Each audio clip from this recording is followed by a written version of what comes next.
Hey y'all, just want to let you know this video is not for you ASE non-certified mechanics. This is for us who learn along the way and who figure stuff out along the way. Call us the Shade Tree Mechanics. So you can leave your comments about every mistake I made, everything that was wrong, everything that's not right or whatever to yourself, because hey, if you didn't do it, it really don't matter. And if you did, it still doesn't matter. It's working. Nest the God. It's working.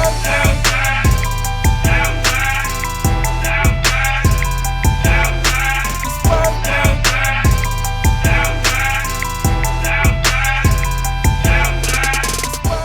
All right, welcome everybody back. It's your boy Kim Sean with Blue Oval Media, and this is probably going to be a 2-day, 3-day situation.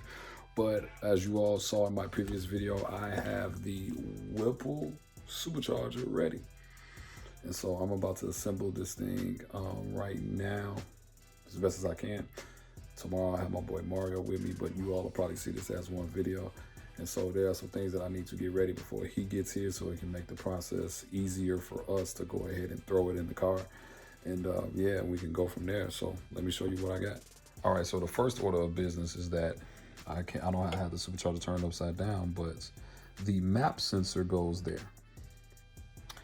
But it won't fit with the base that's on it. So what I am going to do is, as you can see here, I am going to take these bolts out, remove this base, go ahead and put that sensor on, and that will be the first order of business. And then let's see what happens. All right, so like I said, I'm gonna go ahead and get this base taken off, throw this map sensor on here, because obviously I need to have that. So I already got, oh, that's not good. Already got them ready. That's a blooper, but I'm actually gonna leave it in the video. And let's go ahead and get started.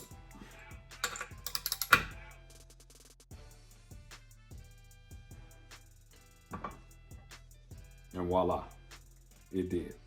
It wasn't as bad as I thought. So what is the issue? The issue is this needs to go in here. And it can't because it has to be set down, and you can't fit this actual sensor in between. So I'm gonna put this in here, but I need a little bit of lube. Obviously everything is much better with lube.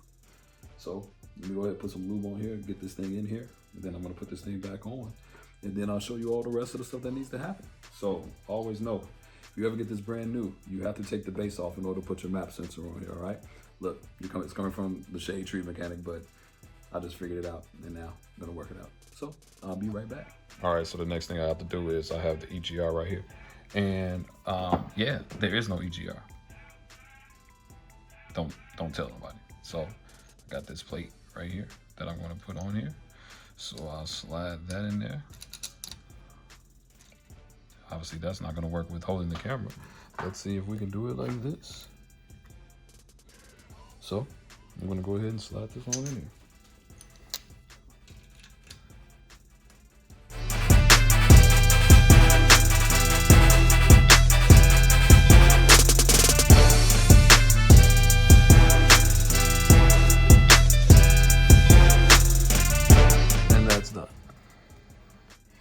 So coming up next is that we have the idle air control sitting right here.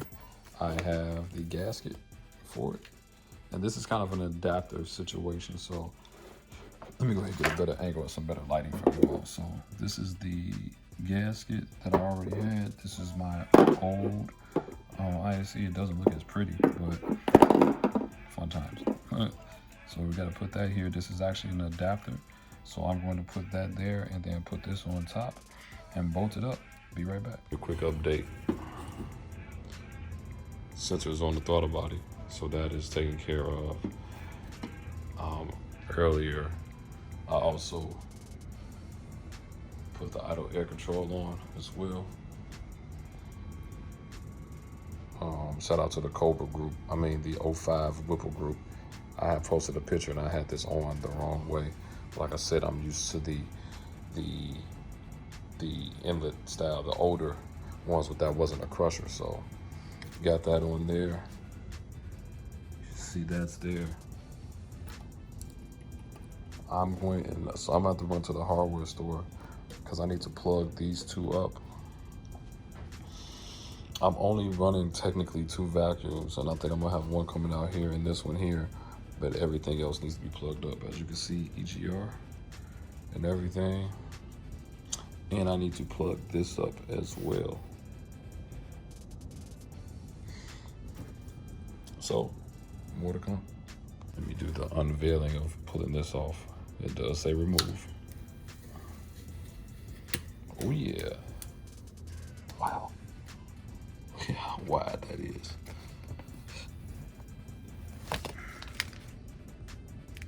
Wow. Body on. Throttle body is mounted and ready. What's left is I gotta put this bracket here for the throttle cable. I have to do that. And for anybody that's doing this install, if you want to save time, use the aluminum / chrome-ish looking bolts on the throttle body. Use the black bolts on here and in here. Trust you me, it'll save your life because these things are not listed. And the last thing I have to do is figure out all of these vacuums. 1, 2, 3, 4, 5. I have nowhere near 5, but I need to figure out all of these. So we'll get back to it tomorrow.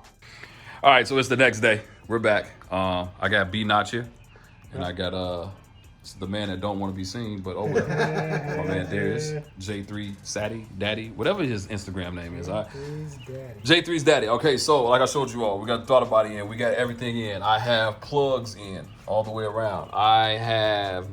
We're installing the intercooler. So, Mr. B Notch is doing that right now. This is what happens when you have an ASC certified mechanic. He has professional tools that cost more than my life. This is why his car looks the way that it does. But this is actually true. Look at this. His torque wrench makes noise, Darius. Yeah, It goes, mine go clank clank. His goes beep. And it gives a little vibration. Little vibration, you know, Vibration. everything feels better with vibration. Lube and vibration. All right, y'all, we back at it, and we had to pull the whole thing back out of the car to do this again because I was not aware of this base plate. It's a ring that goes in here and one that goes in here as well. So for anybody that's doing this, you're gonna have to take this off. You have to put the this sensor on. There's a ring that goes here, and then there's one that goes under this actual plate. And so please know that if you are doing this 3.0, you need to put that on, or you'll end up like me, putting it in the car and then having to take it back out because I did not know. So shout out to my man, Ryan Maxey, for giving me that information. I'm gonna shout him out again later, but shout out to Ryan for giving us that info. All right, so I'm showing you how we extended this. I'm bringing this, I know that's out of control, but just showing you that and torquing these down right now. I know you don't need a play-by-play, but I just got to show you how far we got because I would be real jacked up if you didn't tell me all this yesterday. So thanks for the help, bro. All right, quick update. We have everything in here. We're about to flip this thing over, drop it in there, so then we can get it dropped in the car. Put this on, put the gasket on, silicone it up, and then we'll be ready to drop it in the car. We're almost there, so let's get it. So in the meantime, I have to hop on daddy duties while we're still doing the car. But hey, baby, this is your second time being in the video. Say hi to everybody. Say hi to everybody, baby. She like, turn back on the cartoons. So this is where we are. Pulley is on. Mario's getting the torque specs for the bolts to put those in, torque those down. We had to now put these in here because the old pipe won't work with this big, huge supercharger. I mean, this thing is actually huge. I did have to get a smaller breather because the breather I had on there will not work. And so we're working it on out. So yeah, we should be ready in a few. All right, so we've been at it for a long time, and we just got this cooling situation together. But it is not looking good for this rear fuel line. We're gonna have to custom something up to actually get that to fit. So more than likely it's not going to be finished tonight, but we're gonna try to get everything else that we can. But and then it's time to like check out at this point in the game. So but yeah, so the blue plastic is still gonna stay on there. Yeah, Mario's extending the wire for me right now. Just did that. Darius put this back together right now. So yeah. All right, so Mario's finishing extending that wire over there for us. I am getting this last Metco pulley on here, and it is a pain. And look how tight everything is.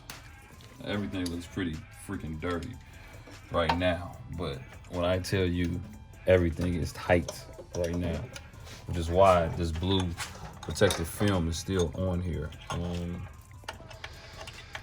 I mean, you can just show them everything on here is tight, super tight. So we're almost there. I tried to go a bigger pulley. I know that this 325, this 3.25 pulley that I have on here is technically too small for the amount of boost with me on 93. So I might have to put my 3.0 pulley on there, because look at the gap. Like, that's a very, very small gap. So I'm gonna try to put the belt on here, see what happens, but I did see in all the forums that this was a problem. So we're gonna try it. I know that this belt would fit with the 3 1/4, but if not, I'm gonna just pull it off, put the 3.0 on there, and then see what happens from there. So we're almost ready, but I do have a fuel line problem in the rear. You ain't gonna be able to see it, but so the fuel line in the rear is going to be a problem because of how big that crusher inlet is. We cannot get to it, so we're gonna have to customize up a wrench to make that happen. So yeah, you know, after 2 days of obviously I'm looking at the clamp knot on here, and Mario's OCD has now made me OCD now. But after more like several days for me and 2 days of the crew here, we got it together. I don't have my tune, so I'm sorry everybody. There won't be a startup at the end. Can't start it up without a tune. It's still on my old tune on my 2.3. Still waiting on the tune to come to me. We'll see what happens. And so yeah, I'll show you all once we button everything up. I'll show you all the final shot of everything. All right, you all. So this is pretty much it for the day. Like I said, I can't get it started, but here you go. It's all in there. It's dirty, and yes, it needs to be cleaned up, but it's in there. This is blue protective film. I refuse to remove it until we actually start the car. So any more, if we're working on it, I'm not gonna remove it until we start the car. So there you have it, it's in there. Like I said, we gotta get a fuel line tightened up on the rear. It's the hardest space. Clean it up, get a tune, put the fluid and everything, coolant and everything back in it, and start it up. So, yep, Gen 5 Whipple inside of the 93 notchback. So, if you enjoyed this video, make sure you like, make sure you subscribe, make sure you comment. Let me know what you think about going with the Gen 5 over the Gen 1. And man, hopefully my next video is me starting it up and showing you all what it does. All right, thank you all so much.